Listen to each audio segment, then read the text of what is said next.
We've all been there. The annual Christmas party slog. You worked your tushy off the whole year and you're greeted with a subpar event.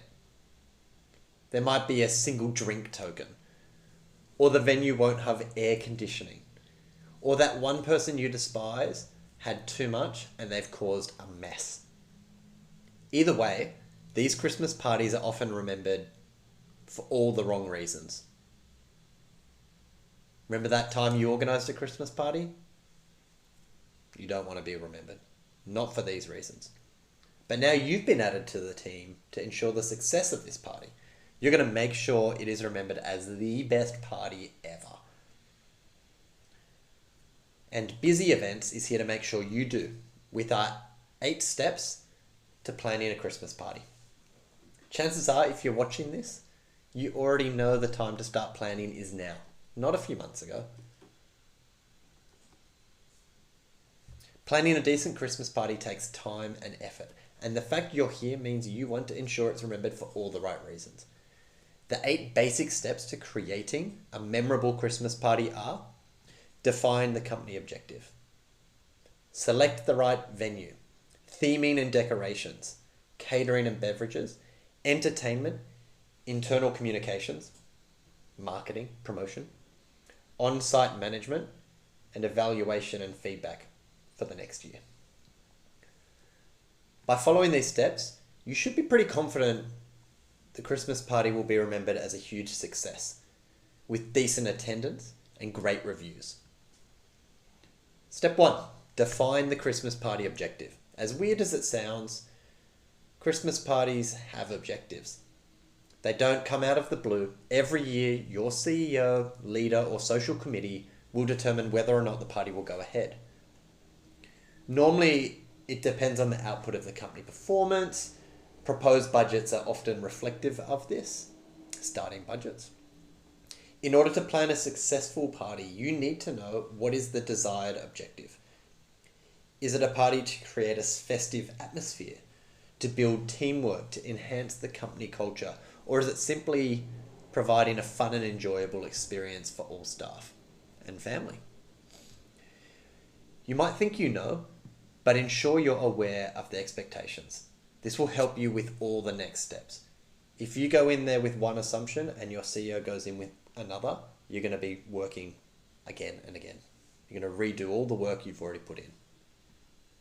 Consider a company that says they want a Christmas party, but really they want to use it to improve teamwork or to remove silos between departments.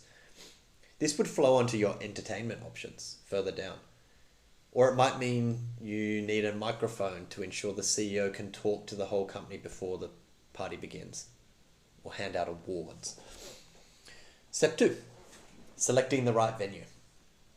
If you've ever gone to a friend's birthday party or function and the venue is so large, there is a huge amount of space, everyone can be to themselves, no one mingles, yeah, you don't want that.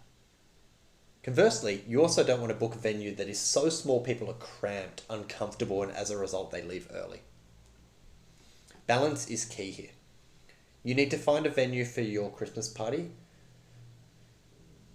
that has what you need. You need to be able to estimate how many staff are going to attend. So it likely won't be everyone that RSVPs as well. Now, finding a venue doesn't actually have to be that hard. There are platforms that exist. There are services that exist.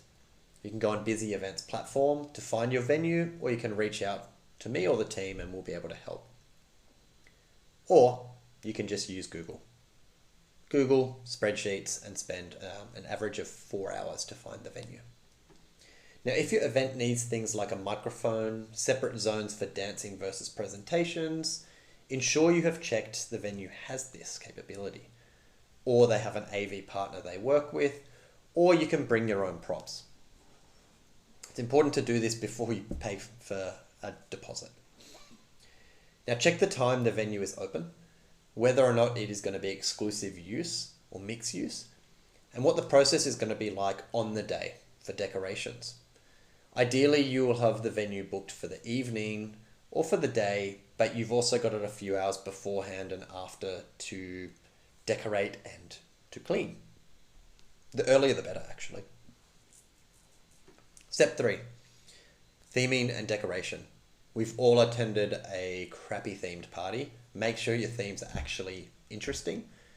Adding a theme to your event is a great way to build buzz and ensure people buy in, as long as it's in line with your objectives and it's a bit different to the weekly dress code. If you have to wear a suit to work, don't have a theme that's about wearing suits. Consider a theme that's a bit more fun and can be taken with a bit of a twist. So you've got Christmas party around the world. You can have a white Christmas with fake snow, frozen margies, and an ice cream cart. I mean, it's probably hot enough to do that. You can take a winter Christmas idea that other countries have and use it in Australia. That will mean the Australian locals will love it as something different, but also the people who are missing home might not feel like they're missing home as much. Hollywood, you've got the high glam, you've got the glitter, the lights, the Hollywood style signs. Add a twist by incorporating a red carpet and a paparazzi. Add in a magician. Add in some lookalikes or caricaturists or something like that. Born in the year X. Everyone's encouraged to dress up in the decade they were born in. Prohibition. With the rise of non-alcoholic beverages, if you're going to have a non-alcoholic event, maybe consider having prohibition. I mean, prohibition does have the booze, but it's not really allowed. If you want to add a twist to prohibition theme, add a bar tab that is unlocked with a special code. Just make sure the rumors about the code are shared in advance, not just to your friends. Christmas movies. Dress up as a character from any Christmas or Hollywood movie.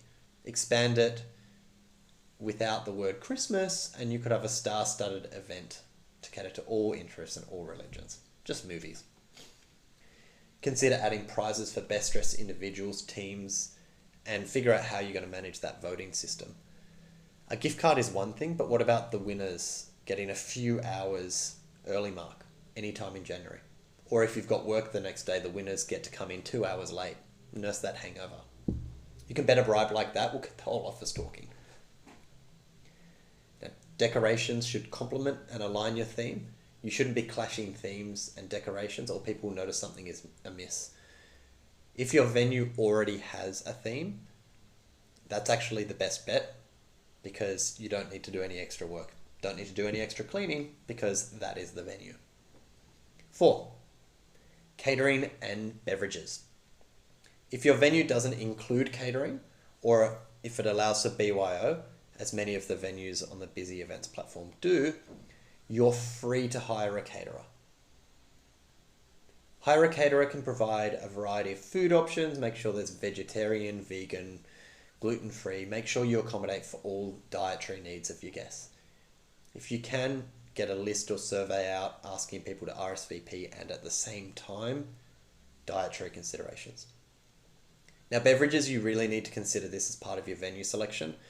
If you're planning on having an alcohol, there are rules, regulations, laws that are specific to RSA, Responsible Service of Alcohol.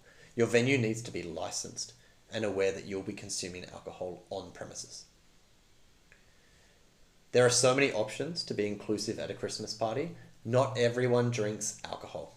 The rise of sober or mindful drinking has actually boomed. There are actually dating apps dedicated to the sober curious. The rise of non-alcohol drinks has chipped away 3% of the market. It's expected to take 31% share by 2024, according to IWSR research. It's pretty big. Make sure your venue has non-alcoholic options for everyone.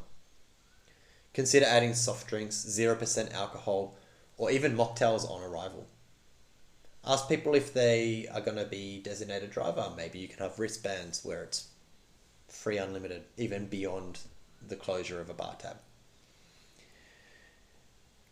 If you aren't planning a bar tab, maybe offer it for those who are having non-alcoholic beverages. 5, entertainment. Choosing entertainment that will keep guests engaged and entertained throughout the event is pretty tricky. But if you've got things like live music, DJs, games, activities, you need to make sure that entertainment is in line with your theme and your business and appeals to as many people as possible. Entertainment doesn't require a huge budget. It can, but there are plenty of ways to increase it for free. I remember at a Christmas party I organised, I did a little hide and seek game. I hid key rings around the venue, and people who found those key rings, which were little Marvel characters, Spider-Man, Wonder Woman, be imaginative where you hide them, but whoever found those earned a cocktail. This meant we had prepaid for a certain amount of cocktails, and these individuals found them pretty quickly. White elephant or bad Santa gift exchange. You can do this at the venue, you can do this at the office. Make sure you set some clear guidelines with the team on what is acceptable, what isn't acceptable. So also consider a registry so any bad behavior is tracked and monitored. If team building is on the cards, one of your objectives, consider an amazing race style event and finish it at the venue for the drinks afterwards. You want teamwork to be there to unlock clues to winning a prize or finding the real venue. Don't make it too much of a sweaty activity though. Garden games. This is a very standard one. You've got the ring toss, classic garden games like that. You can hire a host. Hiring a professional MC to be your host for the evening or for the dinner part if it's a sit down is a fantastic idea. Ensure they're in charge of speeches. Make sure they have jokes to lighten the mood, often at the CEO's expense. Make sure they are aware of this and know where the line is. You've also got things like magicians, caricaturists, or other entertainment. Did you not hear that magicians are in? Australians Got Talent. Come on. Be warned that good talent is often booked more in advance than a venue. Once you've got your venue or your date, book that magician, book that entertainer, book the caricaturist or the photo booth, whatever it is you're looking to do, book them very quickly when you have your venue, because chances are they're booked out, they're going to be booked out, or the price is going to go up because they're going to have to travel, or you're going to have to find someone who will travel. 6, internal communications, marketing, promotion, making sure people know the event exists and are excited to turn up to the event. Now you've gone to all this work to get the event sorted, but what good is it if people aren't going to attend? You've got your internal channels, you've got your emails, you've got your posters, you've got your toilet posters, separate, internal social media, all staff updates. These are all things you should already have been planning for, but these are the basics. Chances are you know a few of the best rumour mill employees, and these are the ones you want to start leaking information to. Chances are these people are probably already asking for the information anyway. Be very strategic with what you share though. Don't overpromise. Don't give away everything. With the theme, consider pointing out things that could fit the theme. I'm not supposed to be sharing that. Get the rumour mill stoked and ensure the loudest people are engaged, but don't give everything away. Keep that magic. Don't just have your CEO talk about the event. Leverage the managers, the leaders. Even consider asking people at the lunch table what they think the event is going to be about. Take these suggestions seriously, as it could actually help your event.